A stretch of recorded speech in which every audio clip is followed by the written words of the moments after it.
ఈ చెట్టును మాత్రమే స్పెషల్గా చూపిస్తున్నా.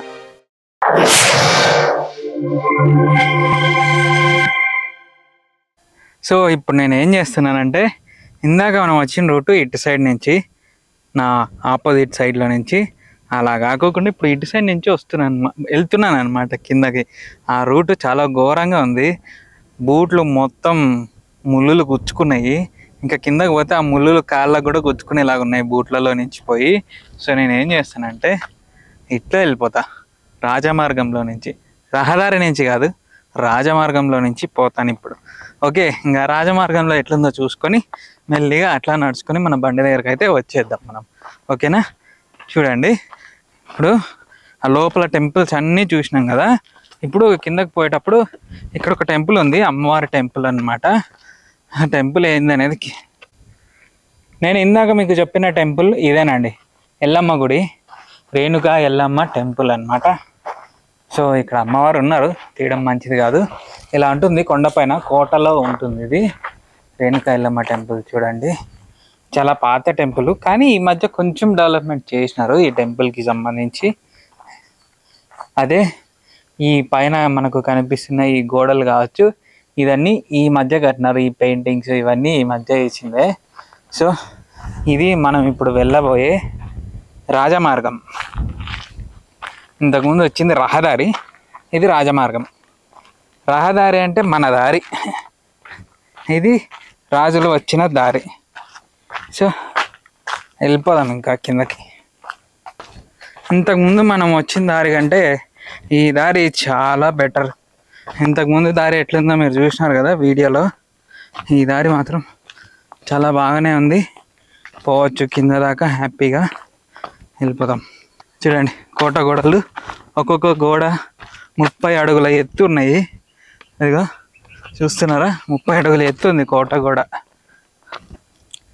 యాక్చువల్గా చెప్పాలంటే ఈ కోటని శ్రీకృష్ణదేవరాయలు వాళ్ళ తాత హరిహర రాయలు, బుక్కరాయలు వాళ్ళ కాలంలో కట్టించుకున్న రాయదుర్గం. ఈ పేరులోనే ఉంది చూడండి, రాయలు, హరిహర రాయలు, బుక్కరాయలు, రాయదుర్గం. సో వాళ్ళు కట్టించుకున్న కోట అన్నమాట. వాళ్ళు ఎప్పుడు ఇట్లాంటి ప్లేసెస్లోనే కట్టించుకుంటారు. యాక్చువల్గా వాళ్ళు రాజులు కాకముందు ఎవరైతే వీళ్ళు జైన్లు ఉన్నారో, అంటే బాహుబలి ఆ ఫ్యామిలీ వాళ్ళు ఉన్నారో, ఆ బాహుబలి ఫ్యామిలీ వాళ్ళ దగ్గర వీళ్ళు సామంతర రాజులుగా, మంత్రులుగా పనిచేసేవాళ్ళు అనమాట. వాళ్ళ వంశస్థులందరూ ఏమైనారంటే క్షీణించిపోయినారు, వాళ్ళు వీక్ అయిపోయినారు అనమాట. వాళ్ళు వీక్ అయిపోయేసరికి వీళ్ళు ఏం చేసినారు, ఇంకా రాజ్యం అంతా అప్పట్లో ముస్లిం రాజులు దండెత్తి వస్తుంటే ఎక్కడ మన హిందూ సాంప్రదాయం అంతా మంట కలిసిపోతుందో, ఆ రాజులు వీళ్ళని కొట్టి ఎక్కడ వీక్కుంటారని ఫస్ట్ వాళ్ళను ఓడించి వాళ్ళ చేతుల్లో నుంచి ఈ చుట్టుపక్కల ఉన్న రాజ్యాన్ని అంతా వాళ్ళు ఆక్యుపై చేసుకుని వాళ్ళు విజయనగర కింగ్డమ్ని స్థాపించినారు.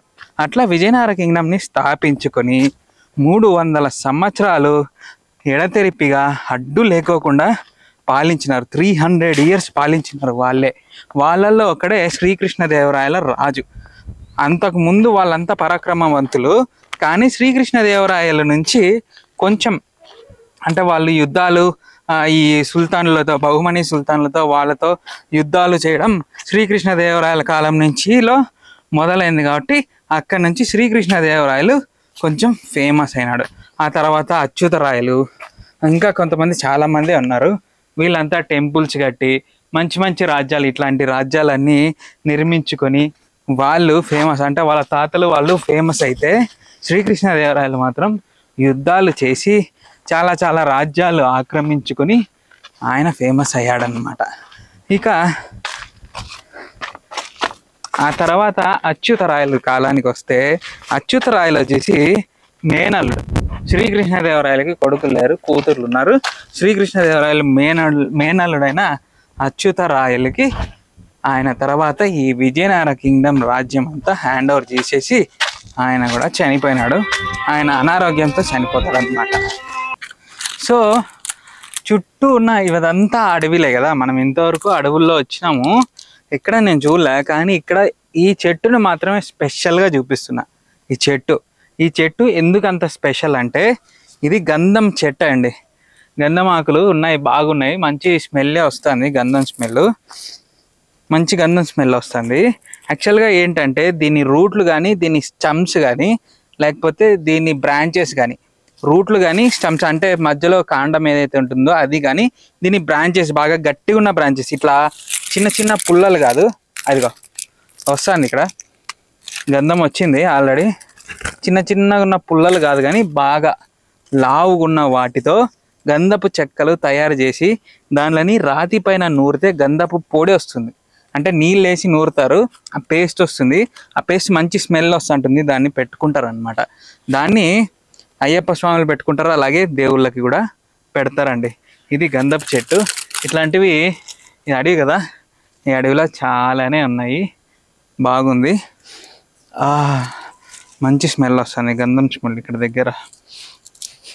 దీని పూలు కూడా చాలా మంచి స్మెల్ వస్తాయండి, అక్కడెక్కడో అక్కడ చివర్లో ఉన్నాయన్నమాట పూలు, మంచి స్మెల్ అయితే ఉంది. నేను ఆ స్మెల్ని మీకు వీడియోలో చూపిలేను కదా, మంచి స్మెల్ వస్తుంది ఇక్కడ. సరే చెప్పాను కదా జీన్స్ ప్యాంట్లు ఫేమస్ అండి ఈ రాయదుర్గంకి, జీన్స్ ప్యాంట్ల ఫ్యాక్టరీలు ఉన్నాయని. ఆ ఫ్యాక్టరీలు కూడా ఒకసారి విజిట్ చేద్దాము, అలాగే వాళ్ళ బిజినెస్ ఎలాగుంది ఏమి అని కూడా కనుక్కుందామండి. మనం వెళ్ళిపోదామా? వెళ్ళిపోదాం, కిందకి వెళ్ళి కింద కలుసుకుందాం. మధ్యలో ఏమన్నా కొంచెం మంచి మంచి లొకేషన్స్ వస్తే చూపిస్తాను నేను, చూడండి.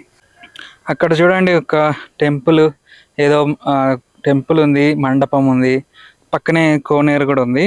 అసలు యాక్చువల్గా అక్కడికి వెళ్ళడానికి దారి లేదు, అసలు అది ఏం గుడి ఏమి అని తెలీదు. అప్పట్లో వీళ్ళు విజయనగర కింగ్డమ్ వాళ్ళు ఎక్కువ విష్ణువు గుళ్ళే కట్టేవాళ్ళు అనమాట. ఎంత బాగుంది కదా లొకేషన్.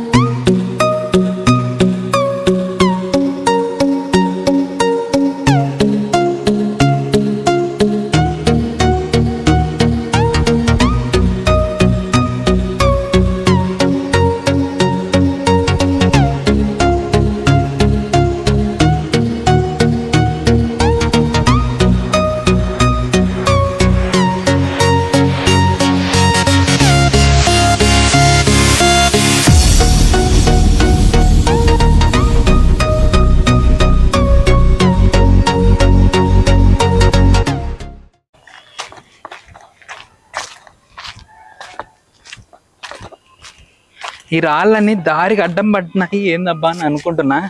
ఇక్కడ చూడండి అన్నీ ఎట్లా పన్నాయో, దారిలో పన్నాయి. అసలు ఎందుకు పన్నాయి ఇవి అంటే, ముస్లిం రాజులు దండెత్తి వచ్చినప్పుడు ఈ రాళ్ళ మీదకి ఇవి కొట్టినారండి, ఏమంటారు పిరంగి గుండ్లు కొట్టినారనమాట. గోడలు బద్దలు కొట్టేవి అవన్నీ కొట్టినారు. కొట్టినప్పుడు ఇవి ఆ గుట్టలపై ఉండే రాళ్ళకి తగిలి, ఈ రాళ్ళకి తగిలి ఈ రాళ్ళు పొర్లుకుంటా వచ్చి ఇక్కడికి పన్నాయి అన్నమాట. అందుకు ఈ రాళ్ళని దారికి అడ్డంలో పడినట్టు ఉన్నాయి. ఇదిగో ఈ రాయి చూస్తున్నారా, ఆ పైన నుంచి పడింది కదా యాక్చువల్గా.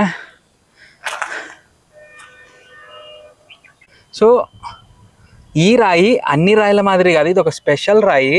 యాక్చువల్గా మనము ఇంత పెద్ద రాళ్ళని ఎలా పాల్గొడతారు, ఎలా చీలుస్తారు అని అనుకునే ఉంటాము. అందరి డౌట్ నేను ఇప్పుడు క్లియర్ చేస్తాను. ఏంటంటే ఇక్కడ చూస్తున్నారా, ఇది గ్రూ కొట్టినారు, చిన్న హోల్ లాగా గ్రూ కొట్టి ఇందులో చెక్క పెడతారనమాట. దగ్గర 45 రోజుల దాకా ఆ చెక్కని తడుపుతారు. ఆ చెక్క తడిసి ఎక్స్పాండ్ అవుతుంది అనమాట. అది ఎక్స్పాండ్ అయినప్పుడు ఇప్పుడు ప్రస్తుతం రాయి ఎలాగైతే చీలిందో అలాగా చీలుతుంది, చీలి 2 పీసెస్ అయిపోతుంది. ఇక్కడున్న రాళ్ళన్నీ అలాగే చీల్చి వాటిని ఒక షేప్ చేసుకొని కట్టినారు. ఇదిగో ఇది అలాగే సగానికి చీల్చినారు చూడండి. ఇప్పుడు ఈ హోల్స్ ఉన్నాయి కదా, ఈ హోల్స్లోకి చెక్కలు పెడతారు, గ్రూవ్స్లోకి, దీంట్లోకి చెక్కలు పెట్టి ఆ చెక్కల్ని తడుపుతూ ఉంటారు అన్నమాట. అవి తడిచి రాయిని 2గా చీల్చేస్తాయి. అలాగా మన వాళ్ళు తెలివి వాడి ఈ రాళ్ళని చీల్చి ఇవే రాళ్ళని వాడుకునేవాళ్ళు. యాక్చువల్గా నేను ఇంతసేపు ఈ రాళ్ళు ఏదో కొండ మీద నుంచి కింద పడి పగిలిపోయినాయేమో అని అనుకున్నా, కానీ కాదు. ఇవి వచ్చేసి వాళ్ళు వాడుకోవడానికి ఇక్కడ ఉన్న రాళ్ళని వాడుకొని దానిలతో ఇక్కడ ఇట్లా అంతా కట్టినారనమాట. ఈ కోటకి సంబంధించినవన్నీ కట్టుకున్నారు. ఇంకా సాల్లే మనకి సరిపోతాయి అన్నప్పుడు అట్లే వదిలేసినారు. ఇంకా వాళ్ళు జనాలు వచ్చే ప్లేస్ కాబట్టి వీటిని వాటికి షోగా పెట్టినారనమాట అంతే. సో ఇక నేను కిందకైతే దిగేసినానండి. ప్రస్తుతం కిందనే ఉన్నాను. పోయి బండి ఎత్తుకోవాలి. బండి ఎత్తుకొని ఇక్కడ నుంచి మనము ఇక్కడ జీన్స్ ప్యాంట్లు కుట్టే ప్లేస్ ఉంది, ఇక్కడికి వెళ్దాం. అంతకంటే ముందు దశభుజ వినాయక స్వామి ఆ ప్లేస్కి అయితే వెళ్దామండి. సో ఐ హోప్ ఈ వీడియో మీకు నచ్చిందని అనుకుంటున్నా. ఈ వీడియో కనుక మీకు నచ్చినట్టయితే లైక్ చేయండి, షేర్ చేయండి, కమెంట్ చేయండి, సబ్స్క్రైబ్ చేసుకొని పక్కనే ఉన్న బెల్ ఐకాన్ని యాక్టివేట్ చేసుకొని ఆల్లో పెట్టుకోండి. అప్పుడే నేను పెట్టే ప్రతి వీడియో నోటిఫికేషన్ మీకు వస్తుంది. Thank you.